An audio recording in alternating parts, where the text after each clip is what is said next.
Hi viewers, welcome to our channel. ఇండియాలోని cinema రంగంలో సంచలన విజయం సాధించిన కల్కి 2898 ఏడీ చిత్రం వరల్డ్ బాక్స్ ఆఫీస్ వద్ద నిలకడ వసూలను అయితే సాధిస్తుంది. ప్రభాస్ నాగశ్విన కాంబినేషన్లో వచ్చిన ఈ సినిమా ఇప్పటికే 1000 కోట్లు పైగా రాబట్టేసింది. మరో సరికొత్త చరిత్రను లెక్కించేందుకు పరుగులు పెడుతుంది ఈ సినిమా.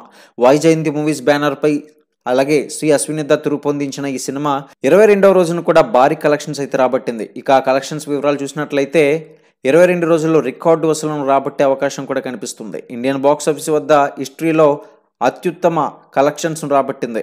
ఇక ఈ సినిమా 17 రోజుల్లోనే 1000 కోట్ల గ్రాస్ వసూలను అయితే రాబట్టిస్తుంది. ఇటీవల కాలంలో అత్యధిక వసూలు రాబట్టిన చిత్రంగా మొదటి సినిమాగా నిలిచింది ఈ కల్కి. ఇక అదే జోష్ను 22వ రోజున కూడా కనబరిచింది. మొత్తానికి 22 రోజుల్లోనే ఇంత భారీ వసూలను రాబట్టిన ఈ చిత్రం ప్రస్తుతానికి ఇంతవరకు కూడా నా కలెక్షన్స్ ఏమాత్రం కూడా పెద్దగా డ్రాప్ అవ్వలేదు. ఎందుకంటే వేరే సినిమాలతో కంపేర్ చేసినట్లయితే ఈ సినిమా ఇన్ని రోజులైనప్పటికీ కూడా కలెక్షన్స్ వస్తూనే ఉన్నాయి. అయితే మరి ఎప్పుడు ఈ సినిమా ఓటీటీలోకి వస్తుందా అని అంతా కూడా ఎదురు చూస్తున్నారు. అయితే ఆగస్టు 15 సందర్భంగా మన ఇండిపెండెన్స్ సందర్భంగా ఈ సినిమా ప్రేక్షకుల ముందుకే అమెజాన్ ప్రైమ్లో అయితే వచ్చేస్తుంది.